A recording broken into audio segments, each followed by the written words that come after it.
விதைக்கிறவன் ஒருவன் விதையை விதைக்கப் புறப்பட்டான். அவன் விதைக்கையில் சில விதை வழியருகே விழுந்து மிதியுண்டது. ஆகாயத்துப் பறவைகள் வந்து அதை கொத்தி தின்றது. சில விதை முள்ளுள்ள இடங்களில் விழுந்தது. முள் கூட வளர்ந்து அதை நெருக்கி போட்டது. சில விதை கற்பாறையின் மேல் விழுந்தது. அது முளைத்தபின் அதற்கு ஈரமில்லாததினால் உலர்ந்து பேயாயிற்று. சில விதை நல்ல நிலத்தில் விழுந்தது. அது முளைத்து 100 பலன் கொடுத்தது. வழியருகே விதைக்கப்பட்டவர்கள் வசனத்தை கேட்கிறவர்களாயிருக்கிறார்கள்.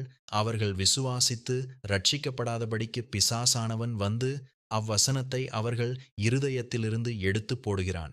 கற்பாறையின் மேல் விதைக்கப்பட்டவர்கள் கேட்கும்போது சந்தோஷத்துடனே வசனத்தை ஏற்றுக்கொள்ளுகிறார்கள். ஆயினும் தங்களுக்குள்ளே வேர்கொள்ளாதபடியினாலே கொஞ்ச காலமாத்திரம் விசுவாசித்து சோதனை காலத்தில் பின்வாங்கிப் போகிறார்கள். முள்ளுள்ள இடங்களில் விதைக்கப்பட்டவர்கள் வசனத்தை கேட்கிறவர்களாயிருக்கிறார்கள்.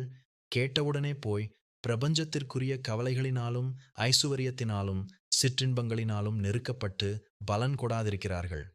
நல்ல நிலத்தில் விதைக்கப்பட்டவர்கள் வசனத்தை கேட்டு அதை உண்மையும் நன்மையுமான இருதயத்திலே காத்து பொறுமையுடனே பலன் கொடுக்கிறவர்களாயிருக்கிறார்கள்.